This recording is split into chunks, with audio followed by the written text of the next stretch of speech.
Fique rico ou morra tentando. Você já ouviu essa frase? Eu também já muito. Hoje eu quero te convidar a refletir sobre como que o racismo afeta a nossa subjetividade e impacta nas nossas escolhas econômicas. Vem comigo que a Economia Sem Caô de hoje é para você.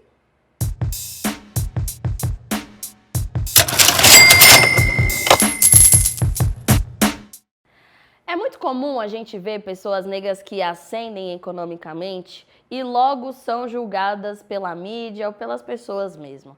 Nossa, mas fulano tá ostentando um barco, ciclano tá ostentando uma casa na praia, não sei quem tem um tênis, um celular.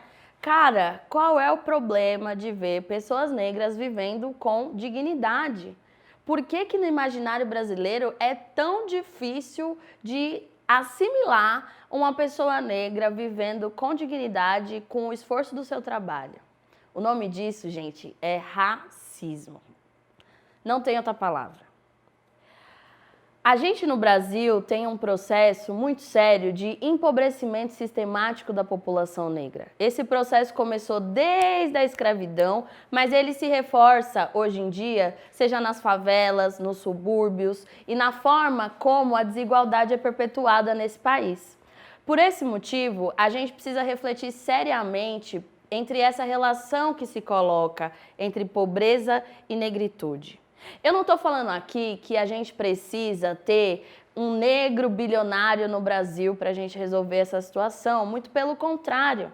Nos Estados Unidos, a gente já tem uma série de negros bilionários, como a Oprah e o Jay-Z, e a gente sabe que isso não fez o racismo acabar lá, porque o racismo ele é estrutural, de forma que, independente da sua classe social, ele vai te afetar. Só que a classe social importa muito.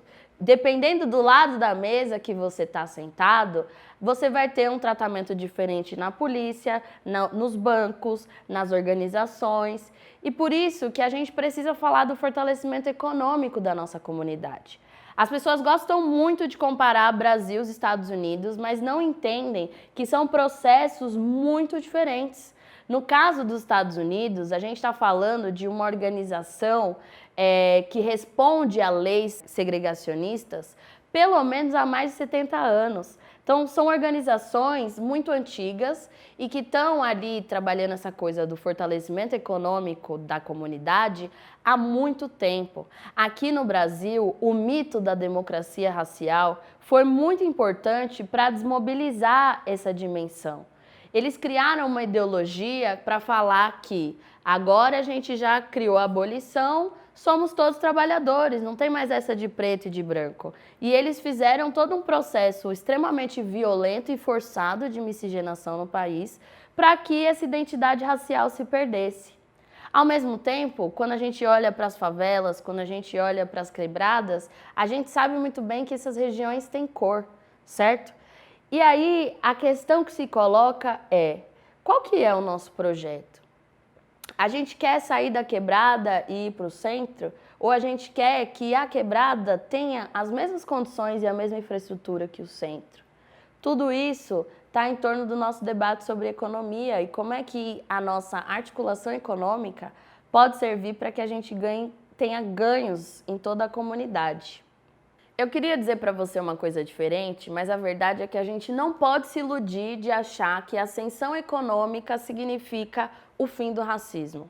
A Oprah é uma das mulheres mais ricas dos Estados Unidos e vira e mexe ela sofre racismo em lojas, em shopping center, em restaurantes. Aqui no Brasil não é diferente. A gente tem uma polícia genocida que aborda as pessoas sem o mínimo de discernimento, né? O critério deles é o critério racial. E aí você tem uma série de pessoas que trabalham, conquistam o dinheiro delas, suado, e tem que ser parada. Aquela música O Céu é o Limite, do Devash Prod, ela fala um pouco disso. E aí dava pra colocar um trechinho. Comprei um carro e coloquei aquele sem parar, só que os homens têm mania de sempre vir parar. Só isso tá bom. Certo, Gabi, mas como é que a gente se organiza então pra gente repensar essa situação toda? Gente, é fundamental a gente entender que o racismo ele é um sistema de dominação e que, portanto, para subvertê-lo, a gente vai ter que encarar o poder real. A gente precisa entender que poder é muito mais do que a gente estar na capa da revista. É a gente estar sentado na cadeira que toma as decisões de como a capa da revista vai ser, onde essa revista vai ser vendida. A gente precisa entender que a gente precisa se apropriar não só da dimensão econômica, mas também da dimensão política. A gente vive num país onde mais da metade da população é negra e quando a gente olha para o Congresso, menos de 10% dos deputados federais são negros. Então, como é que a gente vai conseguir conquistar dignidade e condições melhores para a nossa população, sendo que a gente é governado por pessoas brancas que não têm o mínimo de empatia com a realidade do nosso povo?